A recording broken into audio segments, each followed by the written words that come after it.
إن الحمد لله نحمده ونصلي على رسوله الكريم أما بعد أعوذ بالله السميع العليم من الشيطان الرجيم من همزه ونفخه ونفثه بسم الله الرحمن الرحيم عفى الله عنك لما أذنت لهم حتى يتبين لك الذين صدقوا وتعلم الكاذبين۔ ترجمہ قرآن کے سبق میں آج انشاءاللہ سورہ توبہ آیت نمبر 43 سے، اور یہ سورہ توبہ کا 7واں رکوع یہاں سے شروع ہو رہا ہے۔ پہلے جو اسباق ہم نے پڑھے، آپ کو معلوم ہے کہ غزوہ بدر کا، غزوہ تبوک کا واقعہ وہ چل رہا ہے۔ تو اس غزوہ تبوک میں میں نے بتایا تھا کہ بڑا لمبا سفر تھا، کٹھن قسم کا امتحان تھا، گرمیوں کے دن تھے، فصلیں بھی پکی ہوئی تھیں، تو کئی منافق قسم کے لوگ آتے آپ صلی اللہ علیہ وسلم سے اجازت لیتے کہ ہمارا گھر خالی ہے یا بیمار ہیں، بچے بیمار ہیں، مختلف قسم کے بہانے کرتے۔ آپ صلی اللہ علیہ وسلم چونکہ نرم مزاج تھے، آپ سب کو اجازت دے دیتے۔ تو اس پر اللہ رب العالمین نے فرمایا کہ اللہ نے آپ کو معاف کر دیا، عفا اللہ عنک، اللہ نے آپ کو معاف کر دیا، لما اذنت لہم،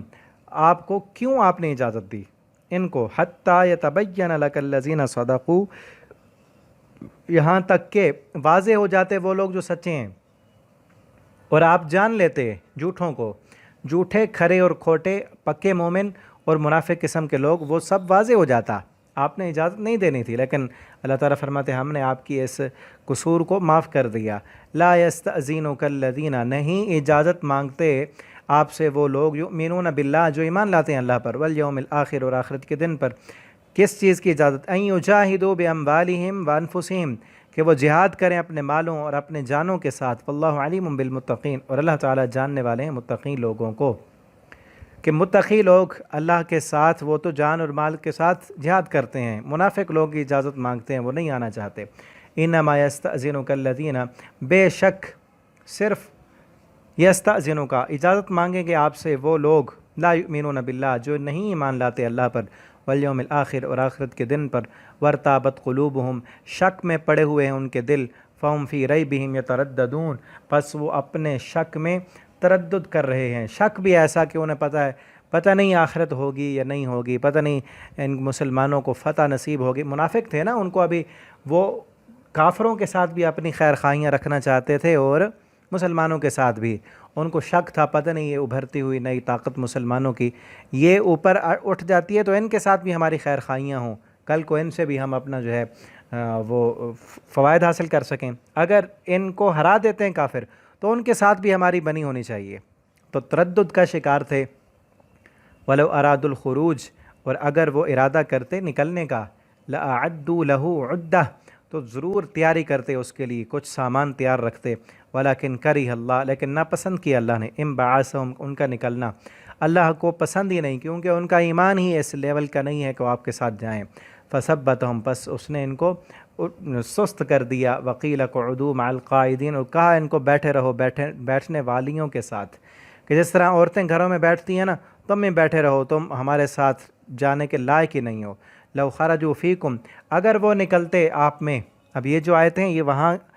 غزوہ تبوک کے مقام پر نازل ہوئیں، کہ اگر وہ آپ کے ساتھ نکلتے، مَا زَادُوكُمْ، نہ وہ زیادہ کرتے تم کو، إِلَّا خَبَالًا، مگر خرابی میں، وہ نقصان ہی کرتے۔ بُزْدِل قوم، وہ ساتھ آئے تو دوسروں کو بھی بزدل بناتی ہے، منافق لوگ منافقت ہی پھیلاتے، وہ نہیں آئے ہیں تو بہتر ہی ہے۔ وَلَأَوْزَعُوا خِلَالَكُمْ، اور وہ ضرور کوشش کرتے ہیں، خِلَالَكُمْ، تمہارے درمیان چاہتے ہیں کوئی نہ کوئی فتنہ ہو،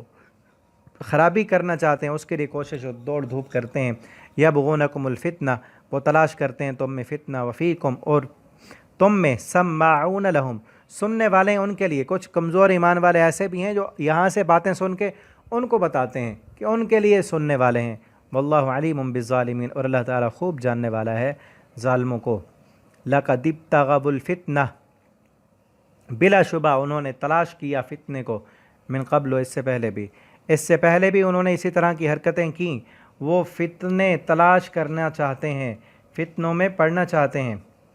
وَقَلَّبُوا لَكَ الْأُمُورَ، اور لوٹا دیے اللہ تعالیٰ نے معاملات انہی کی طرف، حتیٰ جاء الحق، یہاں تک کہ آ گیا حق، وظہر امر اللہ، اور ظاہر کر دیا اللہ، ظاہر ہو گیا اللہ کا معاملہ، اللہ کا فیصلہ، وہم کارہون، جسے وہ ناپسند کرتے ہیں۔ یعنی اس سے پہلے غزوہ احزاب ہوا، اس میں بھی انہوں نے یہی کرتوت کی ہے، جو پیچھے ہم چوتھے پارے میں اگر آپ کو یاد ہو ہم پڑھ آئے ہیں، تو وہ اسباق بھی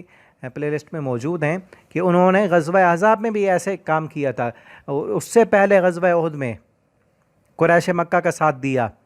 ٹھیک ہے نا، اور غزوہ احد سے کئی لوگ واپس عبداللہ بن ابی جو منافق تھا اس کے ساتھ نکل آئے تھے، غزوہ احزاب میں بھی ایسے کیا انہوں نے،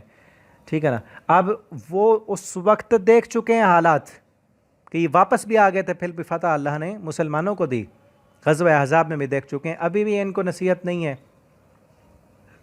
ومنہم، اور ان میں سے من وہ ہیں یقولو جو آپ سے کہتے ہیں اذن لی مجھے اجازت دیجئے، ولا تفتنی نہ مجھے آزمائش میں ڈالیے، الا خبردار پھر فتنۃ سقطوا فتنے میں تو تم گر چکے ہو۔ وہ آتے تھے آپ صلی اللہ علیہ وسلم کے پاس کہ آپ اللہ کے نبی ہمیں اجازت دیں، ہمیں وہاں رومیوں کے ساتھ لڑنے کے لیے نہیں جانا، ہمیں آپ اجازت دیں، تو نبی صلی اللہ علیہ وسلم ان کو اجازت دے دیتے۔ بعض اس میں آئے کہ اللہ کے نبی ہمیں فتنے میں نہ ڈالیں، کیا مطلب کہ اگر آپ ہمیں لے جائیں گے تو ہم لڑ نہیں سکیں گے، یا یہ بھی ہو سکتا ہے فتنہ کہ آپ اجازت دے دیں، ورنہ اگر ہم نہیں جائیں گے آپ کا حکم ہوگا تو یہ آزمائش ہوگی ہمارے لیے، تو آپ صلی اللہ علیہ وسلم اجازت دے دیتے۔ بعض روایت میں آتا ہے کہ ایک بندہ منافق اس نے آ کر آپ صلی اللہ علیہ وسلم سے کہا اللہ کے پیغمبر مجھے نہ لے جائیں، وہاں پر روم کی عورتوں کو میں دیکھوں گا تو فتنے میں پڑ جاؤں گا، تو اللہ تعالیٰ نے فرمایا فی الفتنۃ سقطوا، یہ منافقت کے فتنے میں تم پڑ چکے ہو، یہ کم ہے۔ وَإِنَّ جَهَنَّمَ لَمُحِيطَةٌ بِالْكَافِرِينَ، اور بے شک جہنم احاطہ کیے ہوئے ہے ایسے کافروں کو، گھیرے ہوئے ہے، ان قریب یہ جو ہے اپنی ان کرتوتوں کی وجہ سے جہنم میں گرا دیے جائیں گے۔ اللہ تعالیٰ سے دعا ہے اللہ تعالیٰ ہمیں قرآن کریم پڑھنے سمجھنے اس کے مطابق زندگی بسر کرنے کی توفیق دیں۔ آپ ان اسباق کو زیادہ سے زیادہ دوستوں تک پہنچائیں اور شیئر کریں اس کو۔ آن لائن پڑھنا چاہتے ہیں تو آپ رابطہ کر سکتے ہیں۔ والسلام علیکم ورحمۃ اللہ۔